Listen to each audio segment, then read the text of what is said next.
everyone, it's Claudia, and welcome to Take a Moment to ...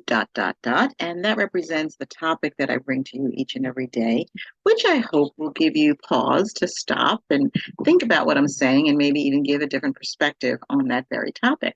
Today is take a moment to be discreet. That is something that I feel is a personality trait that we've lost. To be discreet means to basically be a safe person to be around, someone we can trust, someone who is sober-minded and cautious and doesn't go out blabbing about confidences and stuff, someone that we can trust our confidences with, someone we can trust, someone who is sober-minded and is not rash. How many of those people do we actually know in our lives? I'd say not many. I can speak for myself. So today I want to use scripture about Joseph. But there are two accounts in Genesis with Joseph that I want to reference. The first is when Joseph was sold into slavery by his brothers. And he was sold into Egypt, and he was a servant in the house of Potiphar, who was an official in Pharaoh's court. And Pharaoh really appreciated the servanthood of Joseph. He was very diligent in his work, and he was a faithful servant. But Potiphar's wife was not exactly of good character, and she had the hots for Joseph, and she tried to seduce him. But Joseph wanted no part of it, and what he did, he fled. He fled the temptation.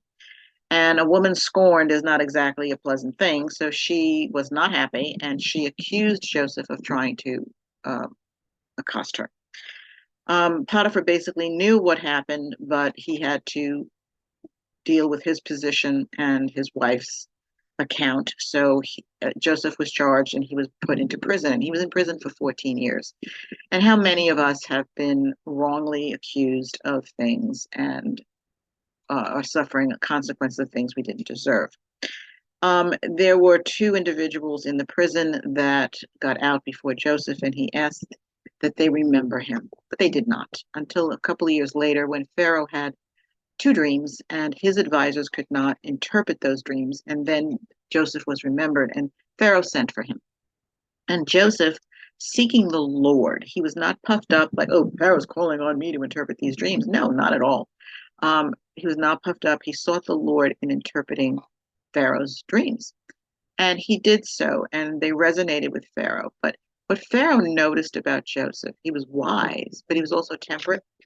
He was not puffed up. He was sober-minded, and he was someone who was wise.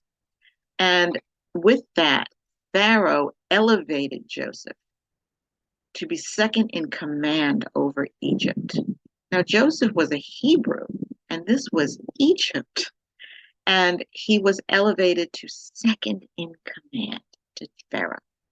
And what he said went. And Joseph's wisdom in the interpretation of the dreams spared Egypt from 7 years of severe famine. They were able to prepare. So that account is someone using discretion, someone being discreet, someone who can be trusted. And in Genesis chapter 41 through 39, it says, and Pharaoh said unto Joseph, for as much as God hath showed thee all this, there is none so discreet as wise as thou art. I'm taking it from the King James Version. And then in Proverbs 2:11, discretion shall prosper them, understanding shall keep them. When we are discreet, we prosper. We are preserved. We are able to use the wisdom given to us by God.